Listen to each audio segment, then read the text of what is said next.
इस वीडियो में दिखाई गई सभी जानकारी और कहानियां इंटरनेट रिसर्च पर आधारित हैं। इन कहानियों की सत्यता की पुष्टि नहीं की जा सकती है। हमारा उद्देश्य मनोरंजन करना है, किसी भी अंधविश्वास को बढ़ावा देना नहीं है। वॉशिंगटन, अमेरिका में एक भूत ने अपनी मर्डर मिस्ट्री सुलझाने में पुलिस की मदद की थी। यह घटना अमेरिका के वेस्ट वर्जीनिया राज्य में ग्रामीण क्षेत्र ग्रीनबियर काउंटी में आज से करीब 124 साल पहले घटी थी। इस काउंटी में इरास्मस एडवर्ड शू नाम का एक लोहार रहता था। उसकी 3 महीने पहले ही एल्वा नाम की एक महिला के साथ शादी हुई थी। जनवरी 1897 की एक रात एडवर्ड ने अपने पड़ोस के एक लड़के को काम करने वाली जगह से घर भेजा ताकि वह देख सके कि उसकी नई नवेली पत्नी को बाजार से कुछ चाहिए तो नहीं। घर की सीढ़ियों पर पड़ी मिली थी लोहार की पत्नी। जब ये लड़का ग्रीनबियर काउंटी में उसके घर के दरवाजे पर पहुंचा तो उसने एल्वा को सीढ़ियों के नीचे पड़ा पाया। एक पल के लिए वह लड़का ठिठक गया। उसे समझ नहीं आ रहा था कि वह क्या करे। उसने एल्वा को सीधा किया और चेक करने की कोशिश की कि आखिर हुआ क्या है। एल्वा का सिर एक तरफ झुका हुआ था। पहले तो उसे लगा कि एल्वा शायद सो रही है। वह चुपचाप उनकी ओर बढ़ा और मिसेज शू कहकर उन्हें जगाने की कोशिश की। कोई जवाब न मिलने पर वह घबराकर वहां से दूर चला गया और अपनी मां को इस बारे में बताया। पड़ोसी महिला ने डॉक्टर और सरकारी अधिकारी को बुलाया। पड़ोस में ही रहने वाली उस लड़के की मां ने एल्वा को बेसुध पड़ा देख स्थानीय डॉक्टर और सरकारी अधिकारी जॉर्ज डब्ल्यू कन्नप को बुलाया। सूचना देने के लगभग 1 घंटे तक कन्नप घटनास्थल पर नहीं पहुंचे, लेकिन तब तक एडवर्ड शू वहां पहुंच चुका था। वह अपनी पत्नी के शव को वहां से उठाकर बेडरूम में लेकर गया। उसे नहलाया, कपड़े पहनाए और बिस्तर पर लिटा दिया। उसने अपनी पत्नी के मृत शरीर को एक ऊंचे कॉलर वाले कपड़े पहनाकर दफनाने के लिए तैयार किया और उसके चेहरे पर पर्दा डाल दिया।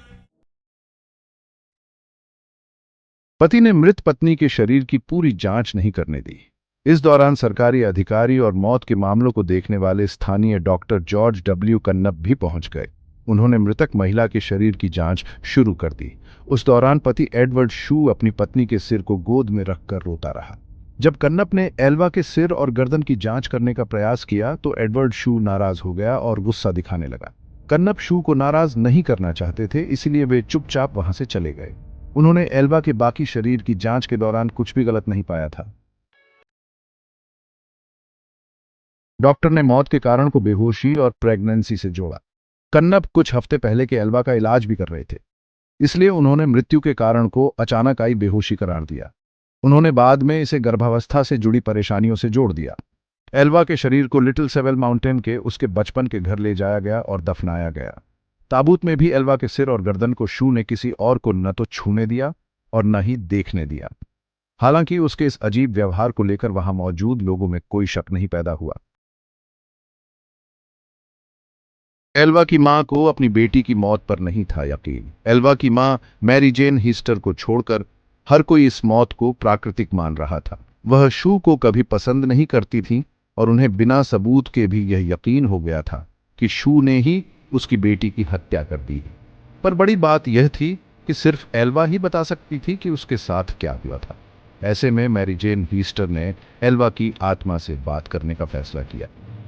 उन्होंने आत्मा को बुलाने के लिए कई विशेष पूजा और प्रार्थनाएं शुरू कर दी। कई हफ्तों तक सुबह शाम प्रार्थना करने के बाद उसे एल्वा की आत्मा से उत्तर मिला। मां ने अपनी बेटी के आत्मा को बुलाया। हिस्टर ने दावा किया कि उसकी बेटी उसे अपनी कहानी बताने के लिए लगातार 4 रात सपने में दिखाई दी। उन्होंने कहा कि आत्मा पहले एक उज्जवल प्रकाश के रूप में प्रकट हुई, धीरे धीरे एक मानव रूप लेकर अपनी कहानी बताने लगी। इस दौरान पूरा कमरा ठंड से भर जाता था। लगातार 4 दिनों तक एल्वा की आत्मा ने अपनी मां को सपने के जरिए पूरी कहानी सुनाई। एल्वा के भूत ने बताई अपनी मौत की पूरी कहानी। एल्वा के भूत ने उसकी मां के सामने कबूल किया कि शू ने उसके साथ क्रूरता की और दुर्व्यवहार किया। एक रात जब एल्वा ने रात को खाने में मीट नहीं बनाया तो उसने एल्वा पर हमला कर दिया और मारपीट की। शू ने मारपीट के दौरान एल्वा की गर्दन तोड़ दी थी, जिसके बाद एल्वा के भूत ने अपना सिर पूरी तरह से पीछे घुमाया और वहां से चली गई। इस घटना के बाद एल्वा की मां पब्लिक प्रोसिक्यूटर जॉन प्रेस्टन के पास गई और मामले को फिर से खोलने की अपील की। प्रेस्टन ने भूत के बारे में उसकी कहानी पर विश्वास किया और आसपास के लोगों से पूछताछ शुरू कर दी। सरकारी वकील ने शव को कब्र से निकलवाकर जांच करवाई। शू के पड़ोसियों और दोस्तों ने एल्वा के अंतिम संस्कार के दौरान उसके अजीब व्यवहार के बारे में सरकारी अभियोजक प्रेस्टन को बताया। डॉकन्नप ने भी स्वीकार किया कि उन्होंने एल्वा के शव की पूरी तरह से जांच नहीं की थी। प्रेस्टन के लिए ये दोनों बयान शव के फिर से परीक्षण के आदेश को पाने के लिए पर्याप्त थे। उन्होंने कोर्ट के आदेश से शू की आपत्तियों के बावजूद शव को कब्र से बाहर निकलवाया और जांच के लिए मोर्चरी लेकर गए। गर्दन और सिर पर मिले निशानों से पति साबित हुआ दोषी। एक स्थानीय समाचार पत्र द पोकाहोंटस टाइम्स ने बाद में रिपोर्ट किया कि गले पर उंगलियों के निशान पाए गए थे, जिससे पता चला कि एल्वा की मौत दम घुटने से हुई थी।